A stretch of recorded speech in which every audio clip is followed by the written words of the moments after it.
Kaboshishe and Ekabo everyone to the Ifa Orisa community discussion. I would open today's program by offering an Iba. Open Nifu Olorun, Olodemare, Oba Jiki, Mojiloni, Momobu Mary Aye, Iba Ila Orun, Iba Iwo Orun, Iba Ariwa, Iba Gusu, Iba Oba Egba Aye, Iba Orun, Oke, Iba Baba, Iba Yeye, Iba Atiwo Orun. Asher, Asher, Asher. Today's topic is going to be the Urim, the Thummim, and the Ephod. But before I begin to teach on those things, I want to read an essay Ifa that is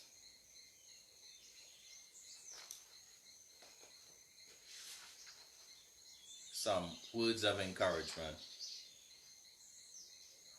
for everyone.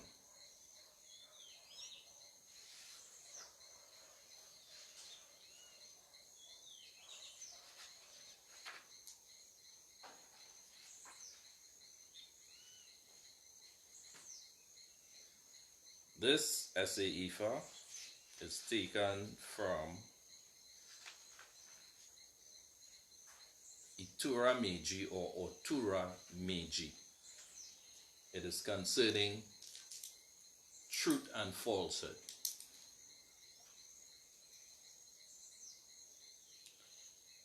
He made divination for truth and falsehood with the following poem. I threw a missile and it hit trickster who made a long dress to conceal his treachery. Whoever hides to practice wickedness against others will have evil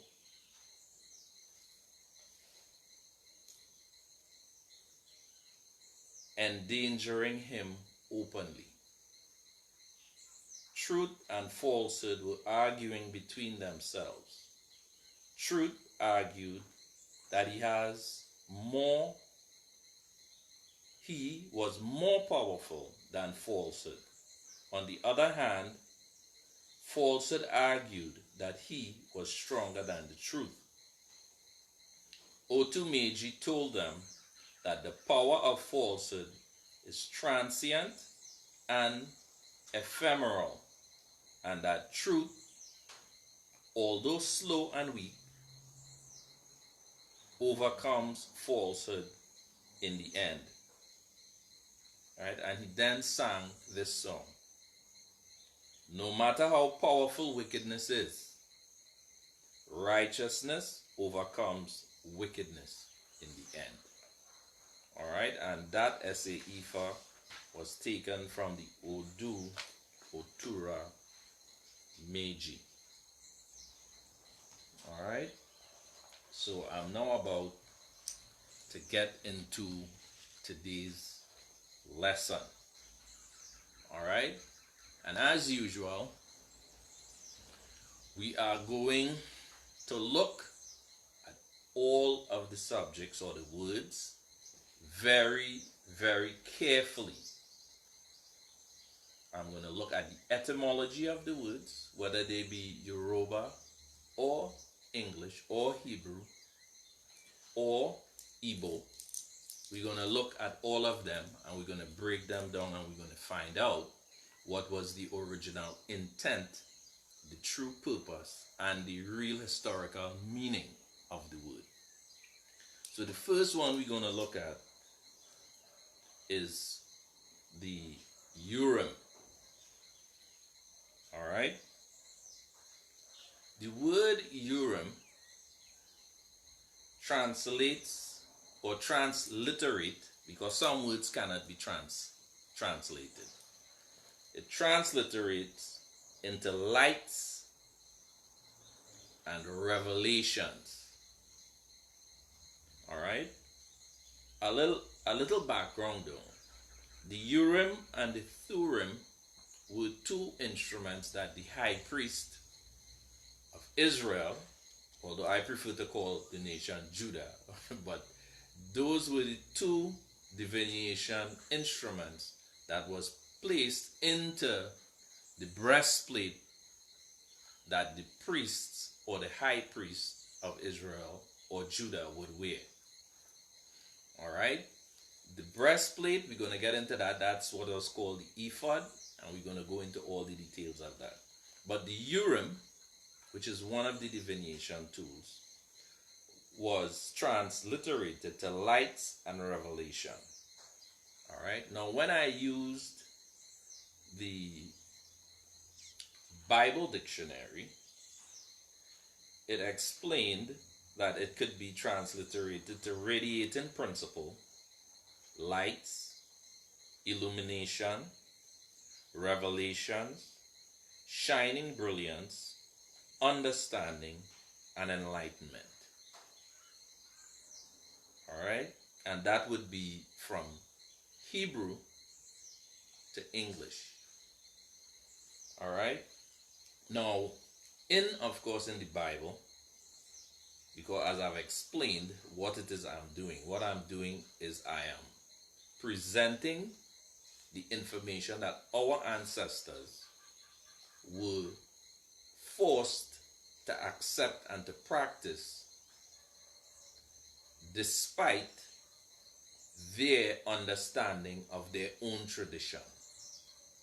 So what I'm looking at is what they would have been able to see in the imposed religion of Christianity and compare it to what they were familiar with or what they knew.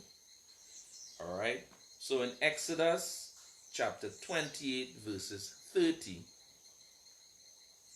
all right, it says that the Urim and the Thummim, they were placed in the breastplate of the high priest of Israel or Judah. All right? In Leviticus 8 and verse 8, it says, by them, in some way, the high priest obtained divine guidance for the people, especially in difficult cases. All right, Numbers 27 verses 21 also says the same thing. Now, one of the scholars who commented on the Urim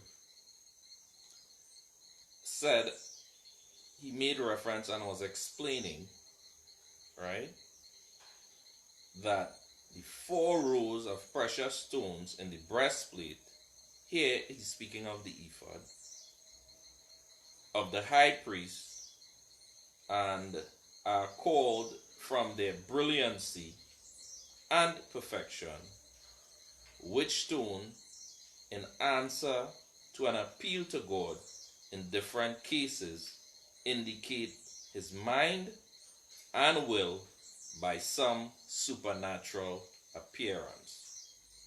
The other principal opinion is that the Urim and the Thummim were 2 auricular images. And by images, he's probably talking about them being carved to resemble something else or something in nature. All right. Now, in researching the Urim, the term Teraphim came up. Okay, and when I started to do some research into the term Teraphim, what I found out is that a definition was given that stated that they were givers of prosperity, they were guardians of comfort, they were related to the household gods, and they were domestic idols. Nourishers, Teraphim were household gods of the Eastern people. Now, the term Teraphim is mentioned in Genesis chapter 31 and 34, which clearly articulate that they were images that's supposed to have been made in the form of man that were used for purposes of worship in the homes of people. It is also mentioned in Judges chapter 17 and verse 5. Alright? They were supposed to bring prosperity, health, and general domestic good through the practice, though the practice was of heathen origin. Right? Even the Israelites used these items. Alright? These things could also be found in Kings chapter 17 verses 5, where it described Micah as building an ephod and building these images and anointing one of his sons as a priest so that his son would administer to the Teraphims. Alright?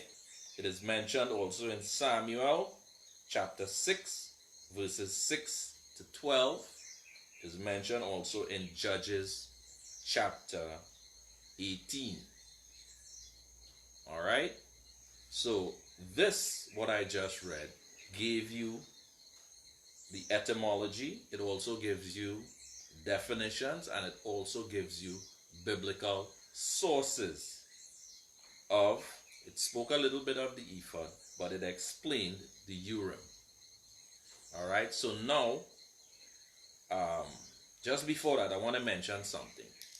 Now, based on the fact that the Teraphim is related to the Urim, and the Teraphim talks about mostly domestic affairs, it would be an easy conclusion to associate the wealth that they speak about, the givers of prosperity, the guardians of comfort, the household god, the domestic idols, the nourishers.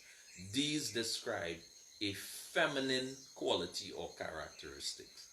In African tradition, women are the one who controls the market.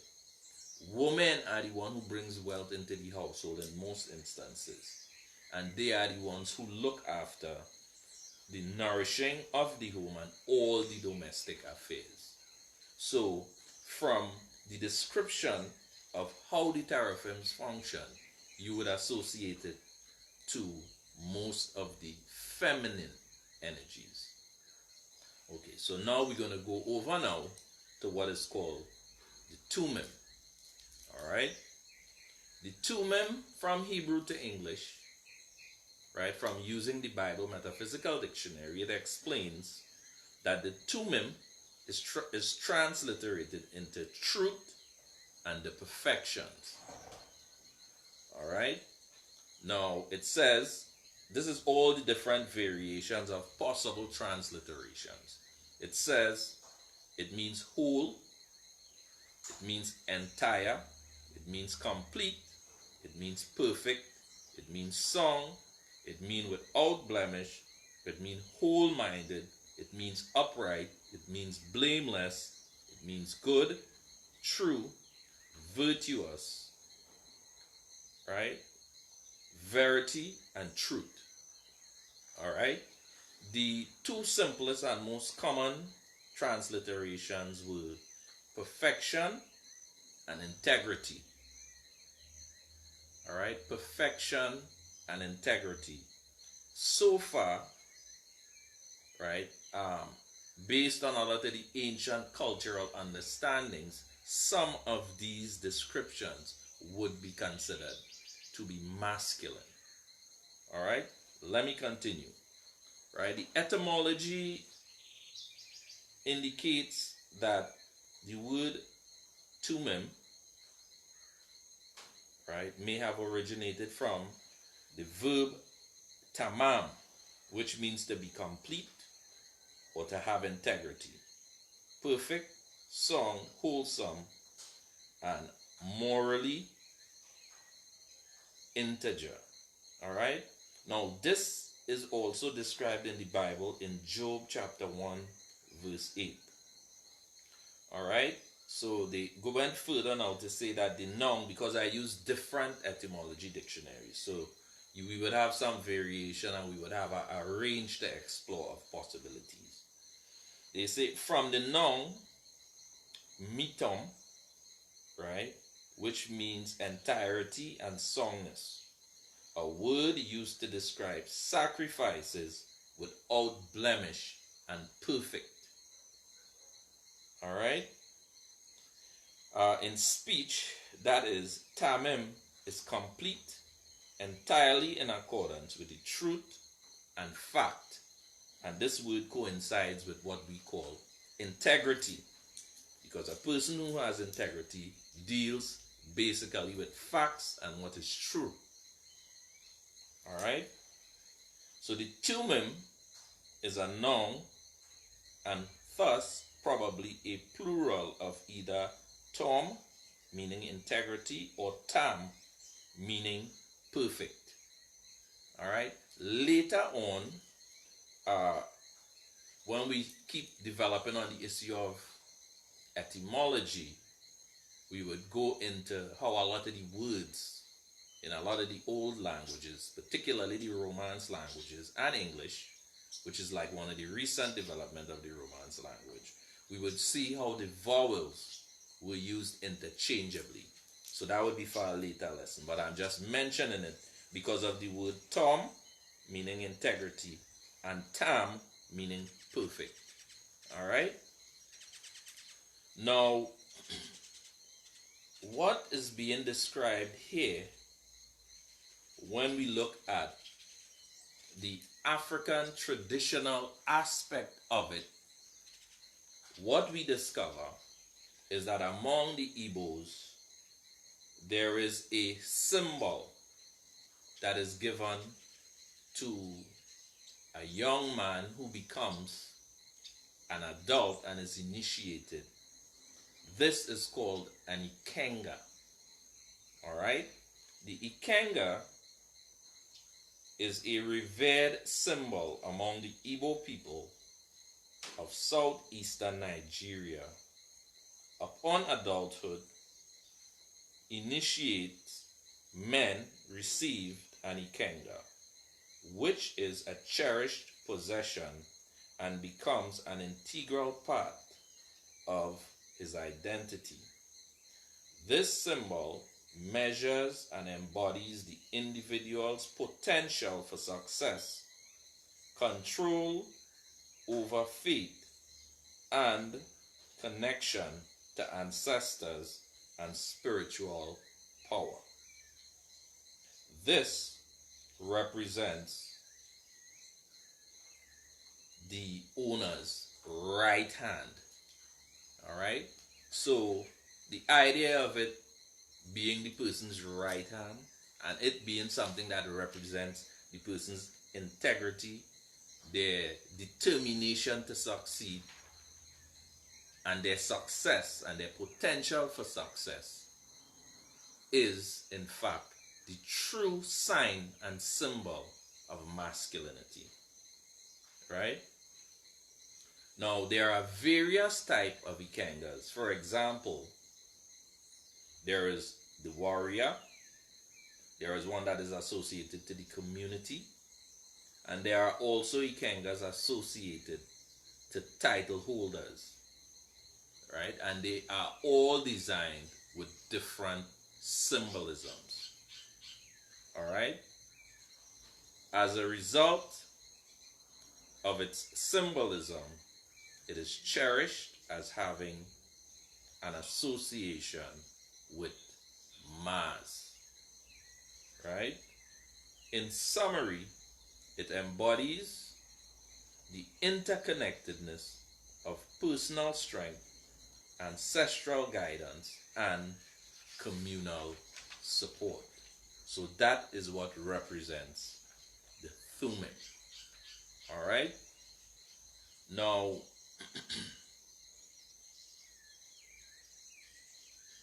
I'm going to give some more biblical quotations that would explain or give or show the comparison between the West African practice and what is written in the Bible. Now remember, I mentioned this in one of the previous lectures, that there has been evidence to prove that a lot of the writings in the Old Testament pre-existed the times of long before the Bible.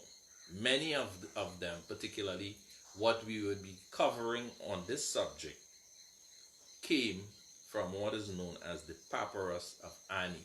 Some people refer to these books as the books of the dead because they were written by people who lived long before us. All right, so the first one I'm going to speak of here is Hosea chapter 3 and verse 4. All right, where it says that the nation, it actually is a prophecy, and it says that Israel, which is Judah, will live without Ofo and Ikenga, right? But in the Bible, it is referred to as Teraphim and Ephod. But the prophecy says that the tribe of Judah, the Lion of Judah, the children of Israel, would be without the articles of their heritage and tradition for many years. So you could go and you could look at Hosea chapter 3 verses 4. In Genesis chapter 31 and 19, the story is given where Rachel stole her father's Teraphim or Ofo. All right. In Judges chapter 17 and verse 5, Micah,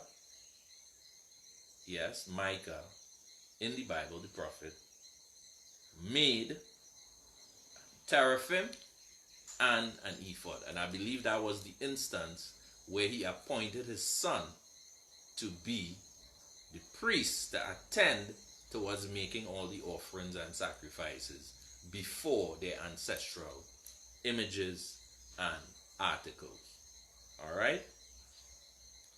In Exodus chapter 25 verses 18 to 21, it speaks of the cherubim, all right, which is also a part of this whole thing with the ephod and the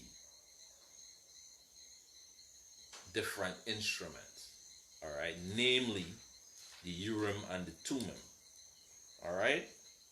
In Proverbs chapter 22 verses 28, David moves the Ark of the Covenant, and that's a very interesting story, because I think what happened is one of the persons stumbled, and one of the persons who touched the Ark of the Covenant fell dead, and that is because he was not qualified. Maybe he wasn't spiritual enough, he wasn't vibrating at the necessary frequency to be able to handle this sacred object. So the result of that is he fell dead. David then got afraid and was concerned that the Most High may have been upset with him. So instead of taking the Ark of the Covenant to the destined place into the temple, he ended up taking it into someone's home, and it ended up remaining there for 3 months. So it would be interesting to actually go and read the entire story in Proverbs chapter 22. And it turns out that it stayed 3 months in the person's home. And at the end of that 3 months, the person's home was prosperous. All right, so it makes it very clear in Proverbs chapter 22 that the maintenance of your tradition and your ancestral rituals brings prosperity. But I would give other scriptures that supports this later on. 2 Samuel chapter 6 and verse 1, right? A head that doesn't bear the ark of the covenant will die if they approaches it. All right, now this sort of explains what I was mentioning just now, that the person who came into contact with these highly spiritual tools, articles, and edifices, because he was not one of the persons who was prepared to handle it, the result was his death. All right, now I mentioned that these sacred objects is also referred to as Ofo. So what I'm going to do now is I'm going to read a definition that I got from Mazi Debia, who is an Igbo, a young man who's very vibrant and promoting the teaching of the Igbo tradition. He says that Ofo is the umbilical cord that binds every family, kindred, or community.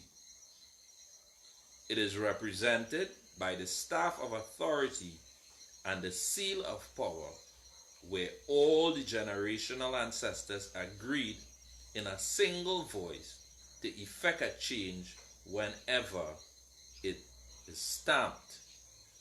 All right, so this here is a very clear definition, but it's very heavy with information. There's a lot of things being said here, because the analogy he uses was an umbilical cord. Now, an umbilical cord is what keeps a fetus alive in its mother's stomach. It's attached to the placenta.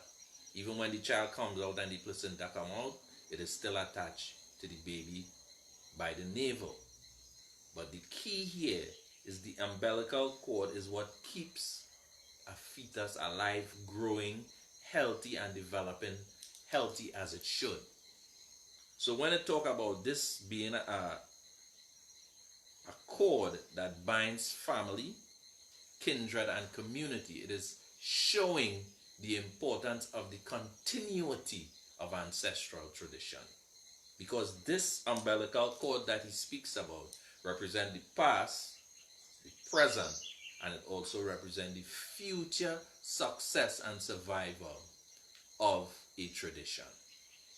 All right, so the Ofo is associated to the Teraphim, and the Ikenga is also related to the Ephod. But we're going to go a little more deeper into what the Ephod represents. All right, in African tradition, the Ephod could quite possibly represent the Opon Ifa, which in the earlier times was called an Ate Ife, and also an Akpako. All right. Now, the term Opon means bowl. It translates to tub. It also translates to through. All right. Ate, right, means to be broad-rimmed. All right. And Ipako represent the back of the head, right? But the word that was used was Akpo, right? Now, the word Ipako is interesting because this is part of your Ori, the part that is to the back. This is why I made a note on it, right? But the word Pako means to overpower, right? So the idea of the concept of Ipako means to subdue. All right. Now, in the Bible, there is a term that is continuously used, right? And for those who are into the Bible, it would be good for you to take these scriptures and to look into it, because this term that is used, required of the Lord, normally meant that consultation would have taken place, and the results was taken as a direct instruction from the Most High. All right, the scriptures that shows that the children of the nation of Judah or the nation of Israel actually would on many occasions consult before they made any major decisions. They would use these divining instruments, the Urim, the Thummim, and the Ephod, to go to find out what is the will of Olodumare for them as far as their actions, so that they could have fulfilled their collective destiny. The first scripture is Judges 20:27, where the children of Israel went before the Lord, meaning they did divination using the Ephod, the Urim, and the Thummim. 1 Samuel 10:22, 1 Samuel 22:10, 1 Samuel 23, verse 2, where David went before the Most High using divination tools. Samuel chapter 28 verses 6 shows where Saul inquired of the Lord. 2 Samuel 2 and verses 1, David again. 2 Samuel 5:19, David. 5:23, David. 2 Samuel 21 verse 1, David again went. 1 Chronicles chapter 10 and verses 14. 1 Chronicle chapter 14 and verses 10. Ezekiel 20 verses 3 and verses 31, as well as Ezekiel 36 and 30. Chapter 36 verse 37, David again. Right now, I'm now going to speak about something that has been, I would say, controversial in Trinidad, because there has been a lot of conversation about whether or not Ifa came with our ancestors. And there have been much discussion about it. Now, just now, I mentioned the Ephod would have been can possibly be the Opon Ifa, the Ate Ife, as well as the Akpako, which was the old Yoruba name, or one of the old Yoruba names that the Opon Ifa was called. In Trinidad, what I've discovered from using the Trinidad Yoruba Dictionary written by Dr. Maureen Warner Lewis is that we had a name for the Opon Ifa. It was called the Opon Ore. Yes, in Trinidad and Tobago, our elders used a divining device that was called an Opon Ore.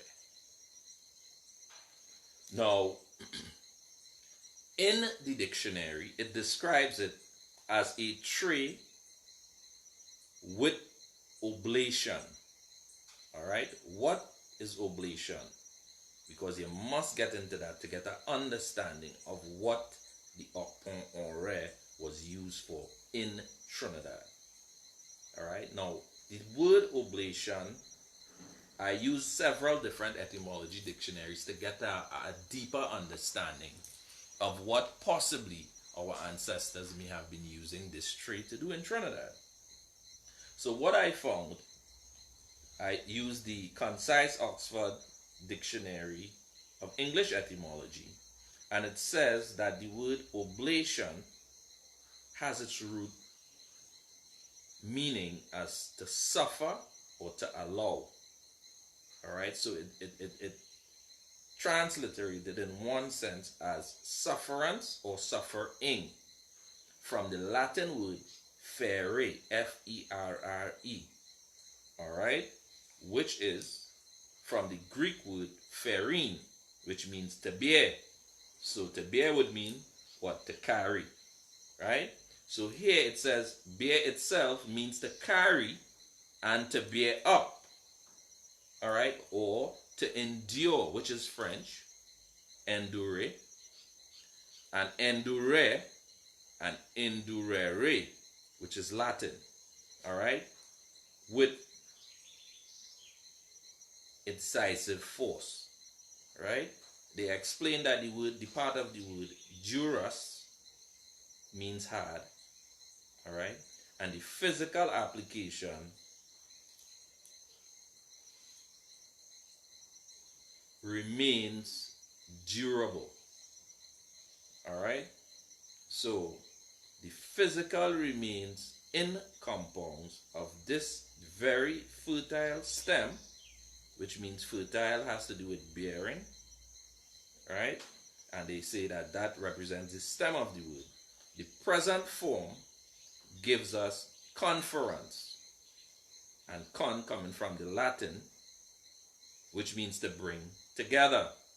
So basically it was a form of communion where the person performing the ritual was joining themselves through ritual purposes with the ancestors. All right.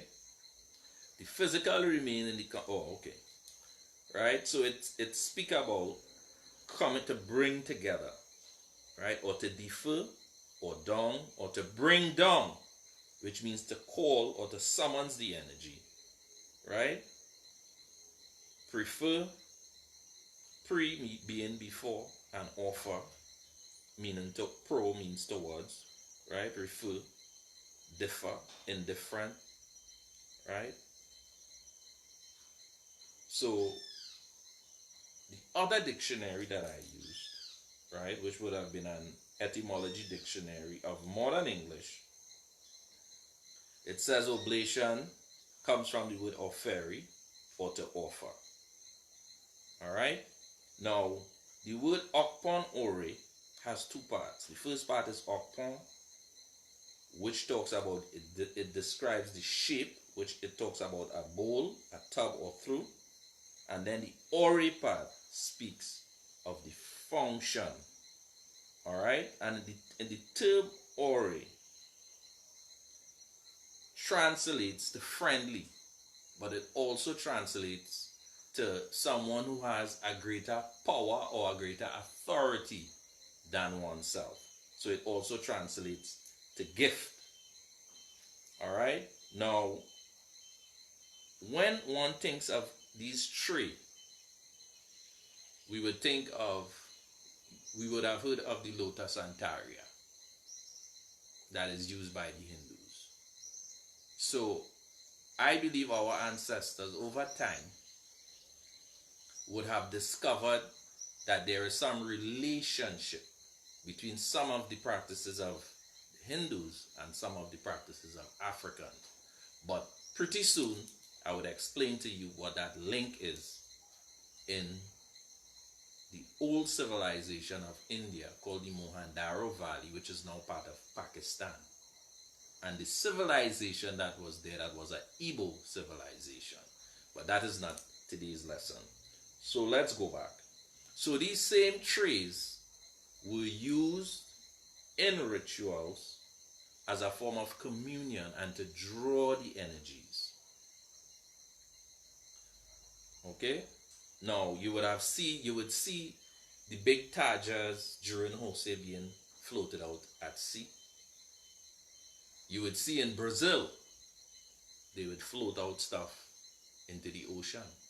You would see in Haiti, they would also prepare many things and put them in these boat-like containers, and they would take them to the sea. All right? Beside it being a form of appeasement, it was also a form of performing divination. All right? Now, I mentioned the Lota and the Taria, and the rituals that were performed were related to the fire element. Okay? And these same form of rituals are also mentioned in the Bible. So therefore our ancestors would have been, been able to identify some of these things. Some people argue that the Africans who came, many of them were illiterates and they couldn't read. So even if they was told this in the Bible, how you know? No, I don't think that all of them were illiterate, because many of them that came, some of them were able to translate the Bible into their native tongue. There's proof of what I'm speaking about. The book of Psalms has been written by slaves into Arabic and into other indigenous African languages, right here in the diaspora. Alright? So, some of the scriptures that speaks of the uses of these trees, or Opon, which give the shape, alright, could be square, it could be wrong, because the ephod that was used by the high priest that we are shown today in all the depictions were a square breastplate that was used, of course, for divining, because each line of these so-called stones that represent the tribes of Israel or of Judah represented a string of objects that, when thrown, determinations could be made from the permutation or the formations that were interpreted. In the book of Exodus, chapter 29, verses 24 and verses 26, it speaks of wave offering. In Exodus, chapter 35, verses 24, it speaks of wave offering. In Exodus, chapter 38 and verses 29, it speaks of wave offering.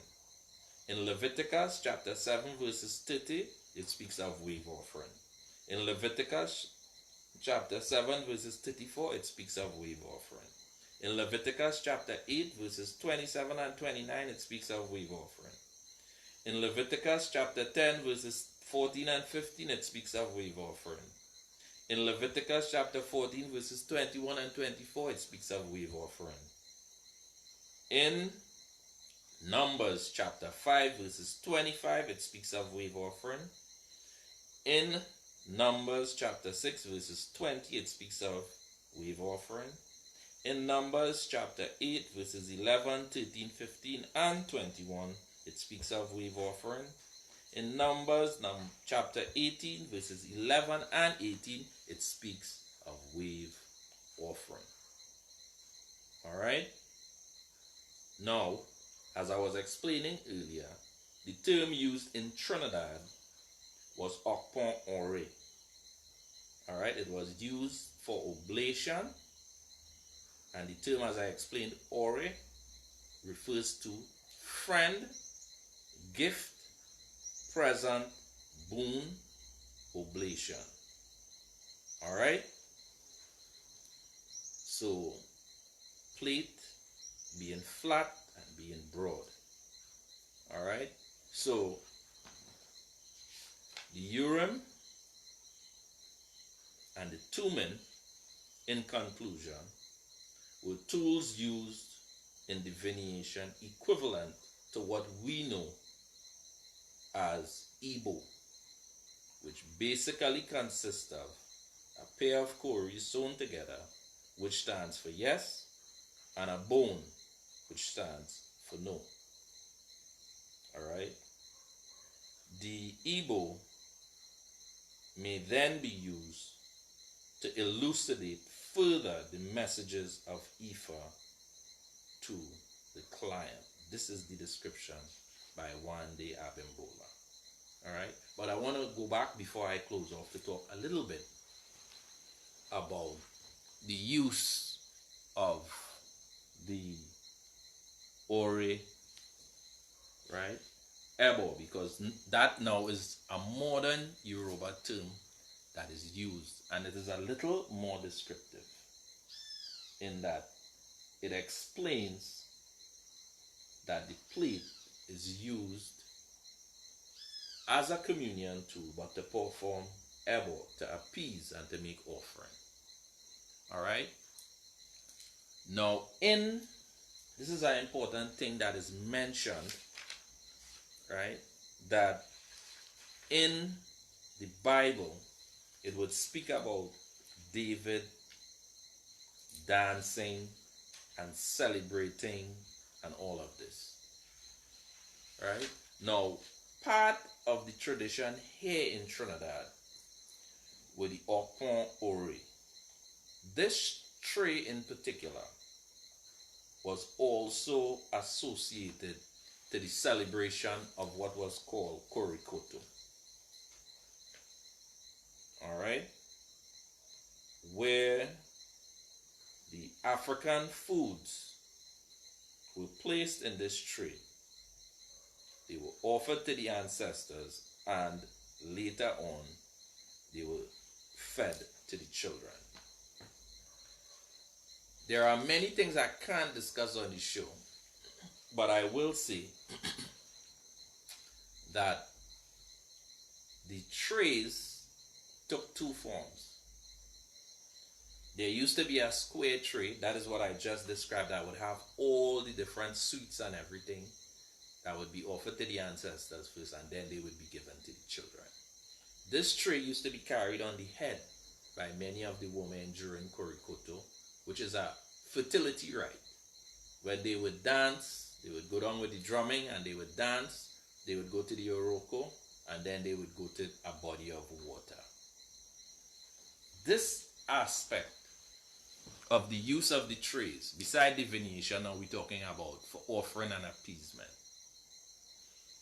was also practiced, and this is why I said earlier, most of the people who came here was from southern India.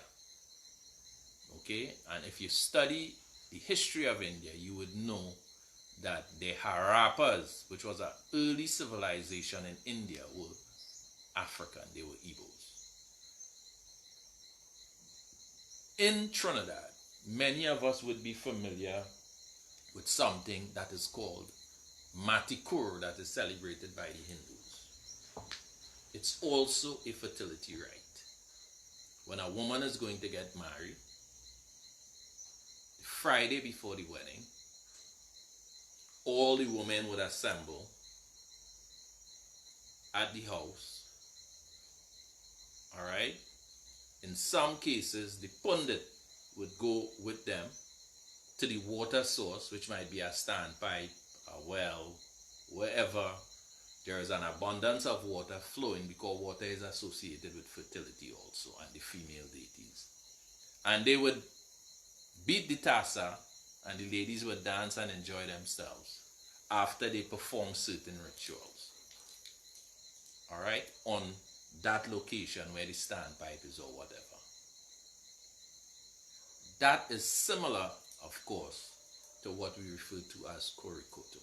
There are other aspects of the culture. Again, as I said, some of the things I cannot explain it on this program.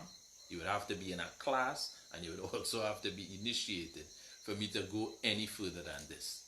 But the practice also of the people from southern India in Trinidad is definitely related to Korikoto, and it is related to the use of the tray for the performance of rituals. Alright? And with that,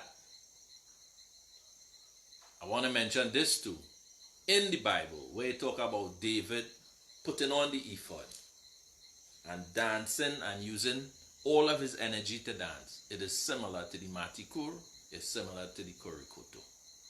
These are African traditions. They originated in West Africa. But of course, over time, everything spread through the rest of the world. Alright, so folks, with that, I would like to say Odabo. I thank you all for taking the time off to join us. And again, I would say this, because I'll be saying this week after week. You do good for yourself. You do bad for yourself. Alright, and for those who have missed the videos, they are in the groups, they are on the timeline, where I have done lessons preceding this one concerning sackcloth and ashes and other subjects, including unity. Alright, with this, I would like to say you all could go back, view the other videos, like, etc., comment, right? And also, you can visit my page on YouTube, which is the Ifa home of Orisa tradition. Alright? With that, I would say Odabo, see you next week, and may the Most High Olodumare bless you, bless your children, bless your household, and bless your community. Have a good one. See you next week.